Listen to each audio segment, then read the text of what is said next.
अपने मासूमा के घरे पहुंचता। अब पहुंच के वो बात कहे, क्या कहे?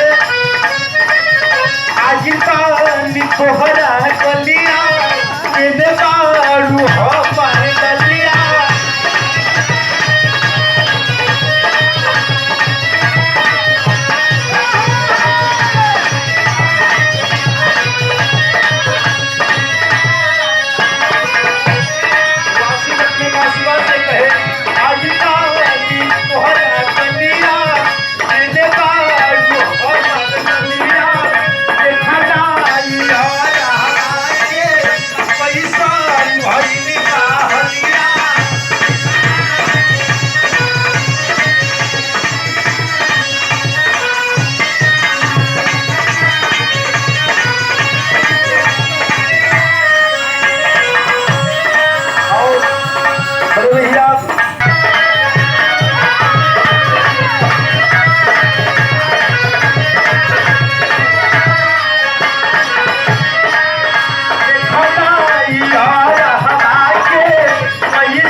पोदीना तो खैर हम तो विराग वही है जो कह इतना पावल जाए, लेकिन कलाकार वही है जो एक्टिंग उतार ले।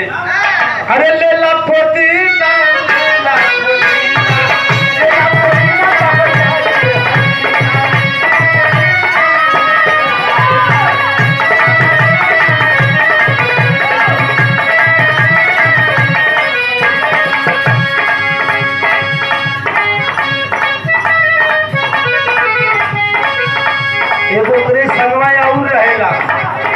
हेलो हेलो ओकरे संगवा एगो और रहला, ओकर सपोर्टर उनका पहला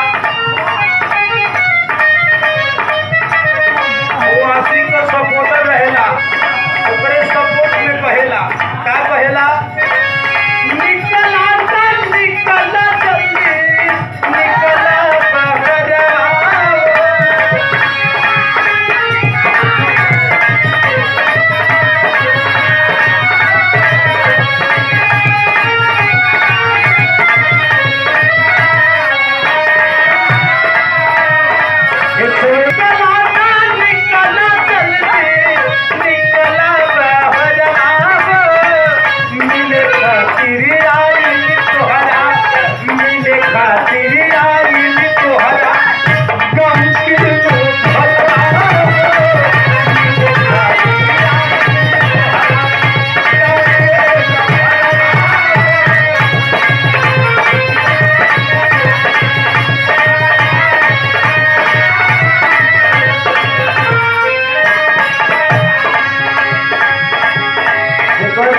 जैसे ही सेट हो जात बा वैसे ही अपन सेट बात का हिट होकला से मतलब हो समाज में कैसे गीत लोग सुनत बा।